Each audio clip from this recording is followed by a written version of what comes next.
Assalamu alaikum. Welcome to another video tutorial from Master Biology. Myself Muhammad Yusuf. Today I am here to discuss fourth lecture from 5th chapter 9th class biology which is meiosis. जबकि meiosis से पहले हमने mitosis और उसकी अहमियत के बारे में डिस्कस किया था।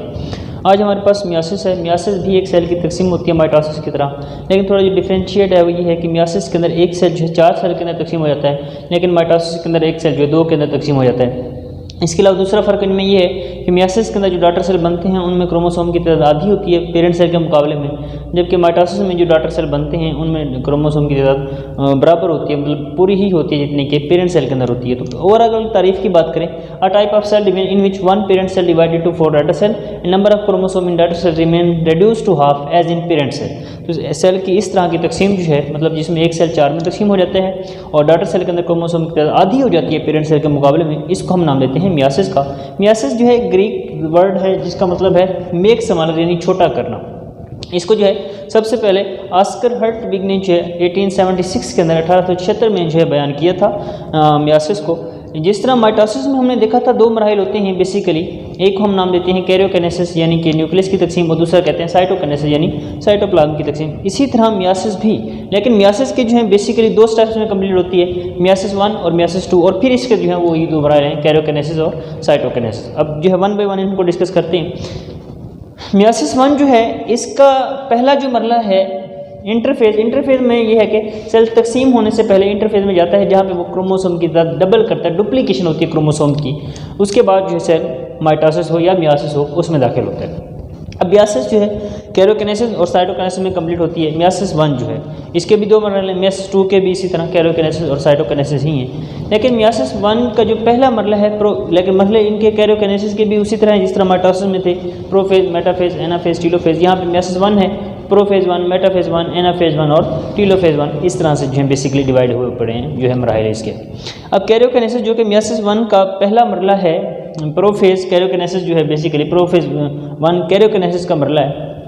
इसमें क्या होता है, पहली बात तो ये कि होमोलोगस क्रोमोसोम, होमो कहते हैं same, homologous chromosome line up to each other with each other to form pairs, कि होमोलोगस क्रोमोसोम आपस में जो है जुड़ जाते हैं, एक जैसे क्रोमोसोम जो हैं और जोड़े बना लेते हैं। Homologous chromosome line up which each other to form pairs, और जो है जोड़े बना देते हैं ये इस तरह से। अब एक जैसे हैं तो इन्होंने जो है जोड़ा बना लिया है। जोड़े बनाने के अमल को नाम देते हैं साइनेप्सिस का।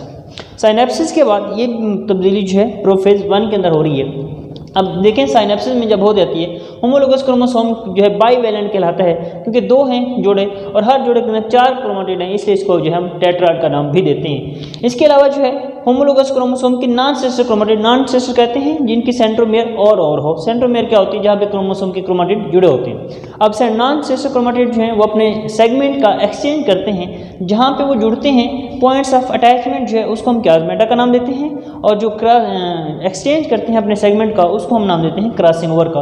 तो ये सारी तब्दीलियाँ जो है बेसिकली प्रोफेज 1 में हो रही होती हैं, जिसमें हमने साइनेप्सिस की बात की, बाईवैलेंट या टेट्राड की जो है बात की है, क्लाज्मेटा की बात की, इसके अलावा क्रॉसिंग ओवर की बात की। तो ये सबसे लंबा मरला है बेसिकली मियोसिस का जो है प्रोफेज 1 जो है। इसके अलावा यहाँ पे न्यूक्लियर एनवेलप जो है ये गायब हो जाता है, सेंट्रियोल जो है अपोजिट पोल की तरफ मूव करते हैं, न्यूक्लियोलाई जो है वो गायब हो जाती हैं, न्यूक्लियर एनवेलप गायब हो जाता है। इसके अलावा सेमेंट्रल फाइबर जो है क्रोमोसोम के काइनेटोकोर के साथ जुड़ जाते हैं। काइनेटोकोर कहते हैं ये सेंट्रोमेयर के साइड पे जहाँ पे स्पिंडल फाइबर आके जुड़ता है, इस मकाम को हम नाम देते हैं काइनेटोकोर का। यही हमने डिटेल में जो है माइटोसिस के अंदर बात की थी कि काइनेटोकोर स्पिंडल फाइबर वो होते हैं जो क्रोमोसोम के काइनेटोकोर के साथ जुड़ेंगे, और जो नॉन काइनेटोकोर होंगे वो क्रोमोसोम के काइनेटोकोर के साथ नहीं जुड़ेंगे। सिमिलर केस यहाँ पे होता है, काइनेटोकोर स्पिंडल फाइबर क्रोमोसोम के काइनेटोकोर के साथ आके जुड़ जाते हैं। यहाँ तक प्रोफेज 1 तो कंप्लीट हो जाता है, लेकिन मेटाफेज उसके बाद स्टार्ट होता है, it proceed then into metaphase. Metaphase 1 जो है इसमें पेयर ऑफ होमोलोगस क्रोमोसोम जो है बेसिकली अपने आप को इक्वेटर में तरतीब देते हैं, along the equator of the cell,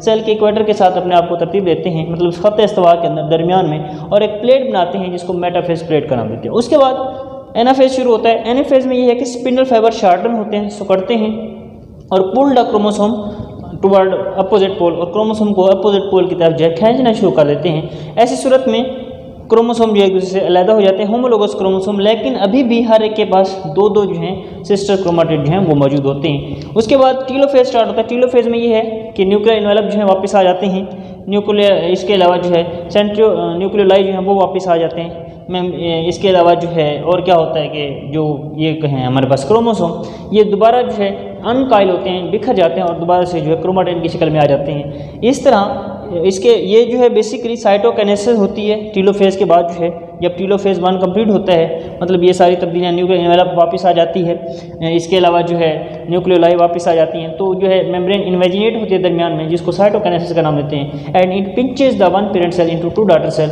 और ये एक पेरेंट सेल को जो है 2 के अंदर तकसीम कर देती है।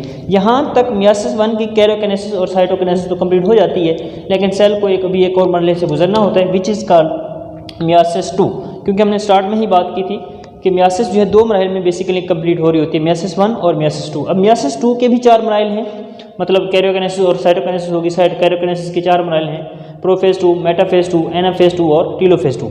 अब ये जो सेल बने थे, ये जो क्रोमोसोम अनकाइल होकर दोबारा क्रोमाटिन बना देते हैं, ये दोबारा कंडेंस होते हैं प्रोफेज 2 में और दोबारा से क्रोमोसोम बना देते हैं। इसके अलावा जो है ये जो मेम्ब्रेन है ये गायब हो जाती है न्यूक्लियर एनवेलप, इसके अलावा न्यूक्लियोलाई जो है ये गायब हो जाती हैं। तो ये तब्दीलियाँ होती हैं प्रोफेज 2 के अंदर।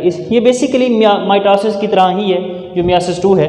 इसके बाद मेटाफेज 2 स्टार्ट होती है, जिसमें क्रोमोसोम अपने आप को सेंटर में जो है तरतीब देते हैं और एक प्लेट बनाते हैं जिसको जो है मेटाफेज प्लेट का नाम देते हैं। इसके बाद एनाफेज 2 स्टार्ट होती है, वही केस है, स्पिंडल फाइबर शार्टन होंगे और जो सिस्टर क्रोमोस्टिड होते हैं उनको सेपरेट कर देते हैं एक दूसरे से, मतलब हाफ उधर चले जाते हैं और हाफ इधर। इसके अलावा जो है दोबारा से टीलोफेज में न्यूक्लियर एनवेलप जो है वापस आ जाती हैं। इसके अलावा जो है ये जो क्रोमाटिन है ये दोबारा कंडेंस अनकाइल हो जाते हैं क्रोमोसोम जो हैं और क्रोमाटिन बना देते हैं, न्यूक्लियोलाई वापस आ जाते हैं और मेम्ब्रेन इन्वेजिनेट होती है in the centre and it pinches the one parent cell into 2 daughter cell. इस तरह से जो है एक सेल जो है 2 में तकसीम हो जाता है। लेकिन ये मैंने जो है एक सेल ड्रा किया था, इसी तरह ये दूसरा सेल भी इन सारी केसेस में से गुजरेगा और जो है दो और सेल बना देगा। इस तरह एज ए रिजल्ट जो है 4 daughter cell are produce in the result of meiosis. Meiosis के नतीजे में जो है 4 डाटा सेल बनते हैं। यही बात हमने तारीफ में भी की थी कि number of 1 parent cell divide into 4 daughter cell के एक पेरेंट सेल जो है 4 के अंदर तकसीम हो जाता है and number of chromosome reduce to half as in parent cell, और उसके अंदर क्रोमोसोम की तादाद जो है आधी हो जाती है। तो ये था हमारा आज का टॉपिक, जिसमें मियासिस की हमने बात की। मियासिस के अंदर मियासिस 1 और मियासिस 2 की बात की। मियासिस 1 के जो है 4 मराहल थे कैरियोकाइनेसिस के, प्रोफेज 1, मेटाफेज 1, एनाफेज 1 और टीलोफेज 1। बस यही प्रोफेज 1 जो है ये थोड़ा जो है लॉन्ग, सबसे एक तो पहली बात ये है लॉन्ग फेज है और इसके अंदर थोड़ी जो है कॉम्प्लिकेशन है, जिसमें साइनेप्सिस की बात की हमने, बाइवेलेंट की बात की, क्याजमेटा की बात की, क्रॉसिंग ओवर की बात की है। इसके अलावा जो है बाकी तकरीबन एक जैसा ही है, जो तब्दीलियाँ जो है सेल के अंदर होती हैं वो तकरीबन एक जैसी ही हैं। बेसिकली जब क्रॉसिंग ओवर होती है, क्रॉसिंग ओवर कराई इसलिए जाती है कि अगली नस्ल के अंदर जेनेटिक वेरिएशन हो, यानी जो है विरासती तब्दीलियाँ वेरिएशन की जाएँ, मतलब जेनेटिक कम्बिनेशन जो हैं उनके अंदर वेरिएशन की जाए। तो बेसिकली क्रॉसिंग ओवर इसलिए कराई जाती है। तो किसी भी क्वेश्चन के लिए जो है कमेंट बॉक्स के अंदर जो है क्वेश्चन कमेंट करें। Thank you for watching.